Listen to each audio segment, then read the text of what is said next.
Hello दोस्तों, तो कैसे हैं आप सभी। आप सभी को स्वागत है आपके अपने इस YouTube channel Sandeep Dubey CGPSC में।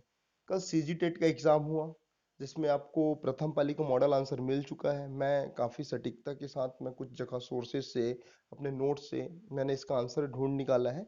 हो सकता है इसमें 90 से 95% ही सही हो, पर ध्यान रखिएगा ये आपके आगामी परीक्षा में, जैसे अगर सीजीपीएससी देते हैं या सीजी व्यापम देते हैं, अभी कोई भी एग्जाम, तो उसमें आपको ये थोड़ा ही नॉलेज, थोड़ा बहुत आपकी नॉलेज में बढ़ोतरी करेगा। देखिएगा, अगर आपको अच्छा लगता है तो चैनल को सब्सक्राइब करें, लाइक करें, अपने दोस्तों के साथ शेयर करें। और इसी तरह से अगर आप चीज़ों को देखना चाहते हैं, हमारा क्लासेस भी चल रहा है, जो मेन हाईलाइटेड इशू है अभी, या जो हिस्ट्री में जो क्वेश्चन आता है पीएससी में, तो मैं उसके ऊपर वीडियो यूट्यूब में अपना वीडियो डाल रहा हूँ नोट से रिलेटेड, अपने नोट से। अच्छा लगे तो टेलीग्राम लिंक ज्वाइन करके पीडीएफ डाउनलोड कर लेना। अब डायरेक्टली आते हैं अपने क्वेश्चन में। पहला क्वेश्चन है, आधुनिक भारत में नगरीकरण प्रक्रिया के विकास में निम्नलिखित कारण नहीं माने जा सकते। तो इसका आंसर है ऑप्शन नंबर ए, संस्कृति, परंपरा। दूसरा, सम्राट अशोक के इतिहास जानने का मुख्य स्रोत अभिलेख है, उसके अरमाइक भाषा को कितने अभिलेख प्राप्त हैं, अरमाइक भाषा के कितने अभिलेख प्राप्त हैं। तो इसका आंसर है option number D, option number D, 3 अभिलेख। ठीक, कुछ जगह ये ऊपर नीचे हो सकता है, तो मैं श्योर नहीं होगा, जिसके पास होगा इसका ऑथेंटिक सोर्स तो बताइएगा, लेकिन 90% प्रोबेबिलिटी कि ऑप्शन नंबर डी ही होगा। अगला क्वेश्चन, सम्राट अशोक ने पहली धर्म यात्रा निम्नलिखित पर में कौन से स्थान पर करी। तो इसका आंसर आएगा आपका बोध गया। ठीक है, पावापुरी, सारनाथ, तुमली भी इससे रिलेटेड एक स्थल है, बताऊंगा बाद में। बौद्धिक साहित्य के अनुसार विद्यार्थी जीवन समाप्त होने पर कौन सा संस्कार होता है। तो ये होता है जात कर्म संस्कार। कौन सा संस्कार होता है दोस्तों, जात कर्म संस्कार। ठीक है, 95 नंबर का क्वेश्चन देते हैं। मुगल मान प्रजा का इस्लाम नियम के अनुसार सदाचार का निरीक्षण करने वाले मुगल अधिकारी, उनका नाम बताना है आपको। तो इसका आंसर है option number A, Qazi ul Kujat. ठीक है, काजी उल कुजात। आगे देखते हैं, एक मिनट। क्वेश्चन नंबर 96, पंचतंत्र का फारसी भाषा में अनुवाद करने वाले लेखक का नाम है। तो इसको तो आप जानते ही होंगे, इसका आंसर आएगा अब्दुल फजल। क्या आंसर आएगा, अब्दुल फजल। ठीक है, अब्दुल फजल।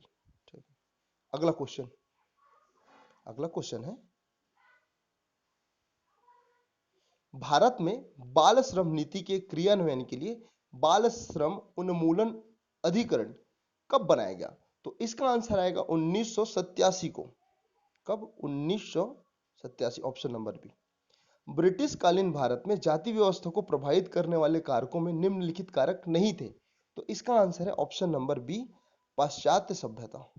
ठीक है, आपको अच्छा लगे तो कृपया करके शेयर करें, लाइक करें, सब्सक्राइब करें। अच्छा, अब आपके पास जो भी सेट है ना, उसकी अकॉर्डिंग आप मिलाइएगा। क्वेश्चन ऊपर नीचे हो सकता है, लेकिन सेम ही क्वेश्चन है। सुप्रीम कोर्ट ने कार्यस्थल में महिलाओं के छेड़छाड़ को मौलिक अधिकार का हनन का अपराध मानने वाला विशाखा दिशा निर्देश कब जारी किया। मतलब महिलाओं के छेड़छाड़ को मौलिक अधिकार का हनन में अपराध माना गया, ये कब जारी हुआ। तो इसका आंसर है 1997, ऑप्शन नंबर बी। ठीक, ईस्ट इंडिया कंपनी के ईस्ट इंडिया कंपनी की सहायता ने कंपनी ने समकक्षता के सिद्धांत पर भारतीय रियासतों के साथ समझौता किया। इस नीति को कौन सा नीति कहा जाता है, इसका आंसर आपको अच्छे से पता होगा। इसका आंसर है सुरक्षा घेरे की नीति।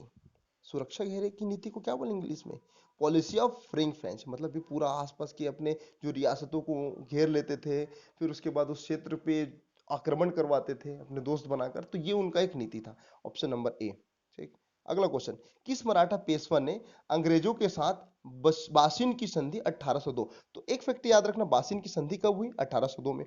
इसके साथ हुआ, इसका आंसर है option number 101, option number B, Bajirao, Bajirao Dwivedi के साथ। ठीक है, 1857 के विप्लव को इंग्लैंड के किस नेता ने सुनियोजित एवं सुसंगठित प्रयत्नों का परिणाम बतलाते हुए एक राष्ट्रीय विद्रोह कहा। तो इसका आंसर आएगा डीजे रायली। तो जो सुनियोजित एवं सुसंगठित प्रयत्न किसने कहा था 1857 की क्रांति को, डीजे रायली, जो इंग्लैंड के थे। ठीक है, सूफी धर्म में ईश्वर में एकात्मा प्राप्त करने के साधनों में क्षमा, क्षमा का अर्थ क्या होता है। तो क्षमा का अर्थ होता है दोस्तों संकीर्तन से, जो हम लोग कीर्तन करते हैं ना, उसमें सूफी धर्म में इसको समा कहा जाता है। ठीक है। निम्नलिखित स्थान में प्राप्त संस्कृति हड़प्पा गुप्तोत्तर संस्कृति है। तो इसका आंसर है ऑप्शन नंबर डी, सुतका कोट संस्कृति। ऑप्शन नंबर डी, सुतका कोट संस्कृति। ठीक है। अगला क्वेश्चन, निम्नलिखित में से किस राजा ने दक्षिण पूर्वी एशिया के मलाया में भारतीय साम्राज्य की स्थापना की थी? तो इसका आंसर है ऑप्शन नंबर ए, समुद्रगुप्त ने। Option number A, Samudragupta. ठीक। निम्नलिखित में किस संत को गौरांग महाप्रभु की उपाधि प्राप्त थी? ये क्वेश्चन थोड़ा कॉम्प्लिकेटेड है, अगर आप नहीं पढ़े तो कहीं ना कहीं इसमें दिक्कत होगा। तो इसका आंसर आएगा ऑप्शन नंबर सी, चैतन्य। चैतन्य को कहा गया गौरांग महाप्रभु। निम्नलिखित अधीनस्थ राजपूत राज्य का अकबर के साथ कोई वैवाहिक संबंध नहीं था। तो इसका आंसर है बांसवाड़ा। जैसलमेर के साथ था ही, मराठों के साथ था, हिंदुओं के साथ था।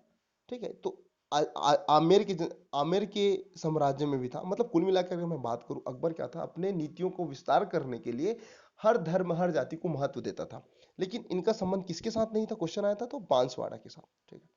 मुक्ति का साधन भक्ति मार्ग बताने वाले भक्ति आंदोलन के प्रथम संत का नाम बताओ। तो इसका आंसर है रामानुज। ये प्रथम व्यक्ति हैं जो मुक्ति मार्ग का साधन भक्ति मार्ग को बताया है। ठीक है। अगला क्वेश्चन देते हैं, 1857 के विप्लव के पश्चात, क्रांति के पश्चात ईस्ट इंडिया कंपनी की सत्ता समाप्त कर दी गई। अब सत्ता किसको दे दी गई? क्राउन के हाथों में दे दी गई। तो आपको यह बताना है कि यह सत्ता जब क्राउन के हाथों में जाना था तो वो डेट क्या था, स्थापना कब हुई, इसकी घोषणा कब होती है? अगस्त 1858 को। इसके बाद आता है भारत शासन अधिनियम, आता है 1961। ठीक, ये ध्यान रखना। कौटिल्य के अर्थशास्त्र के अनुसार क्षेत्रक किसे कहते हैं? क्षेत्रक किसे कहा जाता है? तो क्षेत्रक कौन होता है दोस्तों? क्षेत्रक होता है भूमि रक्षक। भूमि रक्षक को क्षेत्रक कहा जाता है। ठीक, ऑप्शन नंबर सी। अकबर ने अपने शासन के 24वें वर्ष पैमाइश पर आधारित नई राजस्व व्यवस्था प्रारंभ किया। उसका नाम क्या था? अपने शासन के 24वें वर्ष। तो याद रखना, इसका आंसर है ऑप्शन नंबर डी, दहशाला। सॉरी, ऑप्शन नंबर डी, दहशाला। ठीक। ऋग्वेद में 10 राजाओं के संघ के साथ युद्ध करने वाले राजा का नाम था। अब इसका तो जानते होंगे यार, दसरागी युद्ध हुआ था। 112 का आंसर है ऑप्शन नंबर बी, सुदास। ईस्वी सन 453 गुप्त काल में जैन धर्म का सभा किस स्थान पर हुआ था? तो इसका answer option number D, Vallabhi. सूफी संत शेख अहमद सरहिंदी किस सूफी संप्रदाय से ताल्लुकात रखते थे? इनका संबंध किस सूफी संप्रदाय से था? तो इसका आंसर है नक्शबंदी। तो जो भी विद्यार्थी इस जितने भी संप्रदाय के बारे में नहीं पढ़ते, सूफी संत हैं, कादरी, अहमदिया, चिश्ती, तो एक बार इसको जरूर देखें। हो सकेगा तो इसका वीडियो आएगा तो आप बिल्कुल बने रहें हमारे चैनल में। अच्छा लगे तो लाइक शेयर एंड सब्सक्राइब। अगला क्वेश्चन, राज्यसभा के संबंध में निम्नलिखित कथन पर विचार करिए। ठीक है। तो इसका सबसे पहले मैं बता दूं, इसका आंसर आएगा, देखो, राज्यसभा एक निरंतर चलने वाली संस्था है, एकदम सही, कभी भंग नहीं होता। इसके 1/4 सदस्य हर दूसरे वर्ष सेवा निवृत्त हो जाती है, ये भी सही। राज्यसभा के सदस्यों की पदावधि 6 साल की होती है, सिवाय उसके उपसभापति को छोड़ के। क्यों? क्योंकि उपराष्ट्रपति होता है। तो इस बिहाफ में इसका आंसर क्या होगा? उपरोक्त सभी, ऑप्शन नंबर डी। ठीक है। क्वेश्चन, भारतीय संविधान के किस अनुच्छेद को संवैधानिक उपचारों का अधिकार कहा गया है? अनुच्छेद 32। इसी को संविधान की आत्मा कही है। किसने? डॉक्टर, जो हमारे संविधान निर्माता है, डॉक्टर भीमराव अंबेडकर जी। ठीक। अगला क्वेश्चन, निम्नलिखित में किस समिति को निचले सदन की कही जाती है? निचले सदन की समिति कौन सी है? तो आपको अच्छे से पता होगा, निचला सदन मतलब लोकसभा। तो ये जो समिति है उसका आंसर है ऑप्शन नंबर सी, लोक उपक्रम की समिति। ये सिर्फ लोकसभा में ही होती है। ठीक। राष्ट्रपति को उच्चतम न्यायालय से सलाह करने की शक्ति का उल्लेख संविधान के कौन से अनुच्छेद में है? तो ये अनुच्छेद है 143। ठीक। भारत के संविधान के उद्देश्य में से एक आर्थिक न्याय का उल्लेख किया गया है। तो आर्थिक न्याय का उल्लेख के बारे में अगर मैं बात करूं तो इसका आंसर होगा ऑप्शन नंबर बी, प्रस्तावना एवं राज्य की नीति निर्देश सिद्धांत में है। ठीक, इसका आर्थिक न्याय का उल्लेख। अगला, संविधान के तीसरे भाग में 6 मौलिक अधिकारों का उल्लेख है, सही है। दूसरा, मूल संविधान में मौलिक कर्तव्य का उल्लेख नहीं था, ये भी सही है, 1978 में इसको पारित किया गया। इस बेहाफ में अगर मैं बात करूं 120 का आंसर होगा, दोनों सही, ऑप्शन नंबर 1 और 2, ठीक सी। ऐसा मूल अधिकार जो विदेशियों को भी प्राप्त है, तो इसका आंसर होगा ऑप्शन नंबर बी। क्या है? अपराध के लिए दोष सिद्धि के संबंध में संरक्षण। बाकी जितने भी अधिकार है ना, अल्पसंख्यक, वाक अभिव्यक्ति की स्वतंत्रता, लोक नियोजन, तो सिर्फ भारतीयों को प्राप्त है। राज्यपाल के संदर्भ में निम्नलिखित कथन पर विचार करना है, ठीक है। तो 122 का आंसर होगा ऑप्शन नंबर सी, तीनों सही है। देखते हैं, वो अपना त्याग पत्र, एक सेकंड ना, देखते हैं, वो अपना त्याग पत्र मुख्य न्यायाधीश को प्रस्तुत करता है, 1 मिनट। तो इसका देखो, जहां पर पहला हो गया वो तो गलत हो गया भाई, जहां पर पहला है वो गलत हो गया, तो जहां जहां पहला उसको काट दो, ये कट जाएगा, ये कट जाएगा, ठीक है। अगला, उसकी आयु कम से कम 35 वर्ष की होनी चाहिए, ये सही है। उसकी पर उपलब्धि, भत्ता और विशेषाधिकार करने करने ना राष्ट्रपति के पास, तो इसका आंसर होगा ऑप्शन नंबर बी। तो इसको ध्यान में रखिएगा, हर जगह का आंसर ऑप्शन डी है, सभी नहीं होता। अगर एक एलिमिनेट कर दिए तो बाकी आपका आंसर निकल जाएगा, ठीक। अगला क्वेश्चन है, भारत के मुख्य पर्वत श्रेणियों को उनके शिखर के हिसाब से सुमेलित करना है। तो इसका मैं डायरेक्टली आंसर बता दूं, लेकिन इसको मिला के भी देख लेते हैं, ऑप्शन नंबर 1, देखते हैं कैसा। अरावली पर्वत श्रेणी का, अरावली पर्वत का जो शीर्ष है उसको क्या बोलेंगे? अन्नामुलाई, ठीक है। नीलगिरी का क्या है? गुरु शिखर। उसके बाद सतपुड़ा, दोधा बेट्टा, सतपुड़ा का दोधा बेट्टा नहीं है, पश्चिमी का दोधा बेट्टा, और सतपुड़ा का होगा धूपगढ़।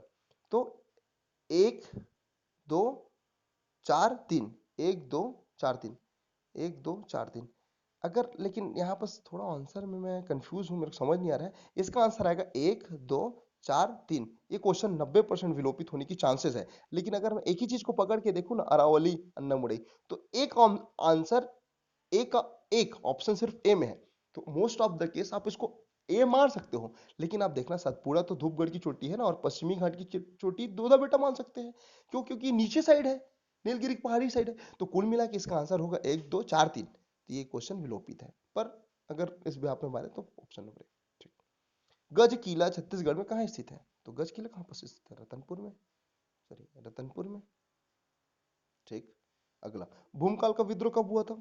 तो भूमकाल का विद्रोह हुआ था रुद्र प्रताप देव के समय, जो बस्तर के रियासत के शासक थे, 1910 में, ठीक। चिंगार चिंगरा पगार जलप्रपात कहाँ है? तो इसका आंसर है गरियाबंद। तो ये क्वेश्चन थोड़ा नया क्वेश्चन है, इसको आप टिक लग के या फिर लिख के रख लीजिएगा, क्योंकि ये बाकी आगे एग्जाम में वो देखने मिल सकता है। भारत में सर्वाधिक जनसंख्या घनत्व कहाँ है? बिहार की है, ठीक है। जबकि जनसंख्या के दृष्टिकोण से प्रथम उत्तर प्रदेश, फिर पश्चिम बंगाल, फिर बिहार, फिर महाराष्ट्र, ऐसा। शिक्षा साक्षरता में केरल, इस प्रकार से। लोकगीत लेजा छत्तीसगढ़ के मुख्यतः कौन सी आदिवासी बहुल क्षेत्र में गाया जाता है? लेंजा, अब एक बात बताओ, सरगुजा, कोरिया, जसपुर, ये तो एक ही क्षेत्र है ना, ये तो एक ही क्षेत्र है, तो कुल मिला के इसका आंसर एबीसी तो हो नहीं सकता। अलग कौन सा है? लेंजा जो गाया जाता है, लेजा जिसको बोलते हैं, वो कहाँ पर? बस्तर में। कहाँ पर? Option number D, Bastar. अगला क्वेश्चन, निम्नलिखित में कौन सा भू आकृति नदी द्वारा बनाई गई है या जाती है? तो 129 का आंसर होगा गार्ज भी, कैन्यन भी, गोखुर झील भी। तो 1 2 और 3, ऑप्शन नंबर होगा डी, बिल्कुल ऑप्शन नंबर होगा डी, ठीक है। लेटेराइट मिट्टी को स्थानीय भाषा में क्या कहते हैं? स्थानीय नाम पूछा है, तो इसका आंसर है भाटा। क्या बोलते हैं? भाटा, ठीक है। कन्हारी किसको बोलते हैं बताना, मटासी क्या है बताना, कन्हारी। वैसे का लाल मिट्टी, काली मिट्टी को बोलते हैं, मटासी बताइएगा, ठीक। अगला question, institute of economic studies, IES, नई दिल्ली द्वारा प्रतिष्ठित औद्योग रत्न अवार्ड किसे प्रदान किया? तो इसका आंसर है ऑप्शन नंबर ए, 2022 का अगर मैं बात करूं, प्रेम सागर मिश्र जी को। ओजोन परत वायुमंडल में किस स्तर में पाया जाता है? तो भैया देखो, यहाँ क्षोभ मंडल है, फिर समताप मंडल है, फिर मध्य मंडल, फिर आयन मंडल, फिर बाह्य मंडल है, ताप मंडल है। तो इस प्रकार से इसका आंसर क्या हो जाएगा? ऑप्शन नंबर बी, समताप मंडल। जो 35 के बीच में होता है, 30 से 50 होता है, वो 12 से 50 होता है, लेकिन 35 से 50 के बीच पाया जाता है कौन सा? आयन मंडल, ठीक है, आयन मंडल। ओके, आगे बढ़ते हैं। सेमरसोत अभ्यारण्य कहाँ है? वैसे तो सेमरसोत अभ्यारण्य कहाँ है? आपको देखने मिल सकता है, बलरामपुर में है। यहाँ पास बलरामपुर कहीं दिख रहा है क्या? नहीं दिख रहा है, विलोपित होगा सीधा भाई। ओके, निम्नलिखित में से किस साहित्यकार को छत्तीसगढ़ का विद्यासागर कहते हैं?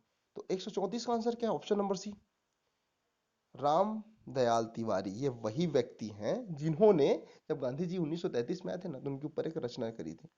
तो अधूरा रचना था, फिर उसके उनके बेटे ने पूरा किया, मेरे ख्याल से वही है। तो इसका आंसर आएगा ऑप्शन नंबर डी, जिनको छत्तीसगढ़ का विद्यासागर कहते हैं। भारत का पहला परमाणु ऊर्जा संयंत्र कहां पर स्थापित किया गया था? तारापुर में। 135 का ए। ठीक है। भारत के कौन कौन से राज्य चीन के साथ सीमा साझा करती है? तो इसका आंसर आएगा ऑप्शन नंबर, देखो, अरुणाचल प्रदेश करती है, सिक्किम भी करती है, हिमाचल प्रदेश करती है। तो पश्चिम बंगाल वाला तो ऐसे ही कर जाएगा यार, ये मणिपुर भी कर जाएगा, तो ऐसे निकाल सकते हैं ऑप्शन नंबर सी। निम्नलिखित में से किसे अश्व अक्षांश भी कहते हैं? तो अश्व अक्षांश क्या होता है? ऑप्शन नंबर बी, उपोष्णकटिबंधित उच्च दाब की पेटी जो 30 से 35 मीटर उत्तरी या दक्षिणी में प्रवाहित हवा है, तो उसको बोलते हैं अश्व अक्षांश। ठीक, अगला क्वेश्चन, मोह असंबद्धता पाई जाती है? तो 138 का आंसर होगा ऑप्शन नंबर ए, भूपटल एवं मेंटल के बीच मोह असंबद्धता। ठीक है।